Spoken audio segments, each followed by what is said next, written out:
பிரியமானவர்களே, இந்த நாளில் மனமகிழ்ச்சியான இந்த நல்ல ஓய்வு நாளுக்காக நன்றி செலுத்துகிறேன். இந்த நாளிலே எல்லாரும் ஆராதனைக்கு நீங்கள் செல்லுங்க. ஏன்னா ஞாயிற்றுக்கிழமை யாரும் வீட்டில் இருக்காதீங்க. கண்டிப்பாக உங்களுடைய சபைகளுக்கு நீங்கள் சென்று கர்த்தரை ஆராதியுங்கள். ஸோ ஒருவேளை நீ எங்கேயும் போகாமல் பெங்களூரில் இருக்கிறவர்கள், ஒருவேளை நீ எங்கேயும் போகலை, எங்கேயும் போகிறது பிடிக்கல, அப்படிலாம் நிறைய பேர் இருக்கிறாங்க. சரியா? அப்படி இருந்தீங்கன்னா உங்கள் எல்லாரையும் நம்முடைய எஸ்தர் திருச்சபைக்கு நான் அன்புடன் அழைக்கிறேன். நீங்கள் கண்டிப்பாக வாங்க.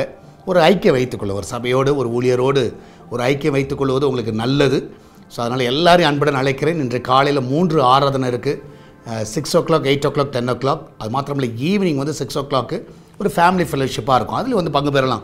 புதுசாக இருக்க எப்படி வரதெல்லாம் யோசிக்கலாம், இல்லை குடும்பமாக வரலாம். நீங்கள் பங்கு பெறுங்கள். அது உங்களுக்கும் பெரிய ஒரு ஆசீர்வாதமாக இருக்கும். சபை மக்கள் எல்லாரும் அன்புடன் அழைக்கிறேன். இன்றைக்கி யாரும் வீட்டில் இருக்காதீங்க, எல்லாரும் ஆராதனையில் பங்கு பெறுங்கள். கர்த்தரை மகிமைப்படுத்துங்க. முதலாவது அவரை தேடுங்க, மற்றது எல்லாம் அவர் பார்த்து கொள்ளுவார். இந்த நாளில் கர்த்தர் நம்ம கொடுக்குற வார்த்தை சங்கீத புஸ்தகம் 28வது அதிகாரம் 7வது வசனம். சங்கீத புஸ்தகம் 28வது சங்கீதம் 7வது வசனம். Psalms 28 verse 7. கர்த்தர் என் பெலனும் என் கேடகமுமாய் இருக்கிறார். என் இருதயம் அவரை நம்பியிருந்தது, நான் சகாயம் பெற்றேன்.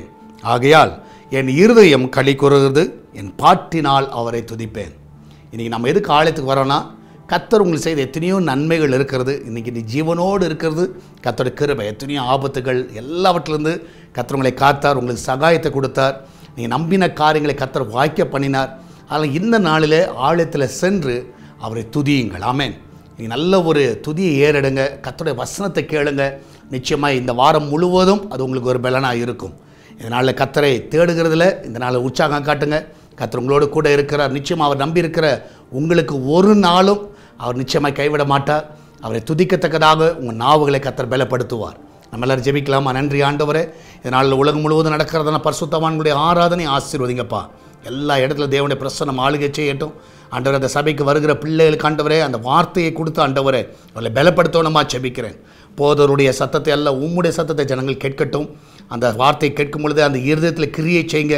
அவளை மனம் திரும்பவும் ஒப்பு கொடுக்கவும் நீர் உதவி செய்யணுமா ஜெபிக்கிறேன். ஆலயத்துக்கு வருகிற பிள்ளைகள் பலவீனமாக இருப்பார்கள் என்றால் இந்த நாளில் எல்லாரும் சுகப்படுத்துங்க. அன்றைய கர்த்தாவே, தேவனுடைய மகிமை எல்லாருடைய ஆலயத்திலும் கர்த்தாவே நிரம்பி வழிய வேணுமா ஜெபிக்கிறேன். அன்றைய எஸ்தர் திருச்சபையிலும் கர்த்தாவே வருகிற ஆத்துமாக்களை ஆசீர்வதிங்க. அநேக புதிய ஆத்துமாக்களை கர்த்தாவே நீர் கர்த்தாவே வழி நடத்துங்கப்பா. என் தேவன் தாமே ஒவ்வொருவரை காத்துக்கொள்ளுங்க, ஒவ்வொரு வழி நடத்துங்க. எல்லாருடைய போக்கிலும் ஒருத்தருடைய கரம் வழி நடத்தணுமா ஜெபிக்கிறேன். இன்றைக்கு அவங்க சமைக்கிற ஆகாரங்கள் எல்லாம் ஆசீர்வதிக்கப்படட்டும். நல்ல பாதுகாப்பாக இந்த கிச்சன் பகுதியில் தாங்கப்பா. அன்றைய கர்த்தாவே இந்த சாப்பிடுகிற அந்த ஆகாரங்கள் சரீரத்துக்கு ஒரு பலனை கொண்டு வருவதாக எல்லா தீங்குக்கு நீர் விலைக்கு பாதுகாத்துக் கொள்ளுங்கப்பா. நன்மையினால் அவர்களை திருப்தியாக்கு. ஒரு குறைவில்லாமல் நீங்கள் நடத்துங்க. அதிசயங்களை காண பண்ணுங்கப்பா. நீர் அப்படியே செய்வதற்காக நன்றி செலுத்துகிறேன்.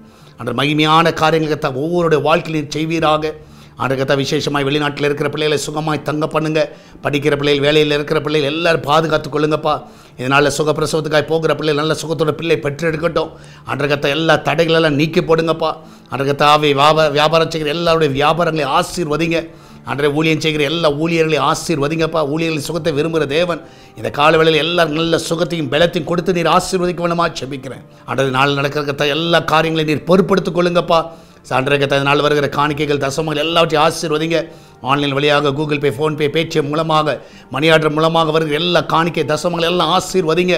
அது ஊழியத்துக்கு பிரயோஜனமாய் மாற்றுங்கப்பா. ஒவ்வொருவரையும் பலப்படுத்துங்க. இதனால் ஆராதனை பங்கு பெறக்கூடிய உன்னதமான பலன் அவர்களுக்கு கிடைப்பதாக. அன்றைய மருத்துவமனையில் இருக்கிற பிள்ளைகளை ஆண்டவரை சுகமாய் வீட்டுக்கு கொண்டு வந்து ஆராதனைக்கு கொண்டு வருவீராக. எல்லா பலவீனத்தின் ஆவிகள் மறைந்து போகட்டும் அப்பா. இந்த காலவெளியில் ஒவ்வொருவரையும் பலப்படுத்துங்க. ஆண்டவரே, ஆராதனைக்கு வர முடியாதபடி தடையாக இருக்கிற எல்லா காரியங்கள் நிர்மூலமாய் போகட்டும். ஒவ்வொருவரையும் ஆசீர்வதிங்கப்பா. இயேசுவின் நாமத்தில் ஜெபிக்கிறோம். ஆமேன், ஆமேன். பிரியமானவர்களே, கர்த்தர் கூட இருக்கிற தைரியமாக இருங்க. எதை குறித்து கலங்காதீங்க. இந்த நாளில் யாராலும் வர முடியுமோ கண்டிப்பாக ஆராதனையில் பங்கு பெறுங்கள். வர முடியாத பிள்ளைகள் நம்முடைய எஸ்தர் பேரஸ் யூடியூப் சேனல், அது மாத்திரம் சால்வேஷன் டிவி யூடியூப், சால்வேஷன் டிவியில் பார்க்குறவங்க இந்த 3 காரியங்கள் நீங்கள் பார்க்கலாம். எல்லோரும் பாருங்கள், ஆராதனையில் பங்கு பெறுங்கள். கர்த்தர் உங்களோடு கூட அது வழி நடத்துவார். God bless you.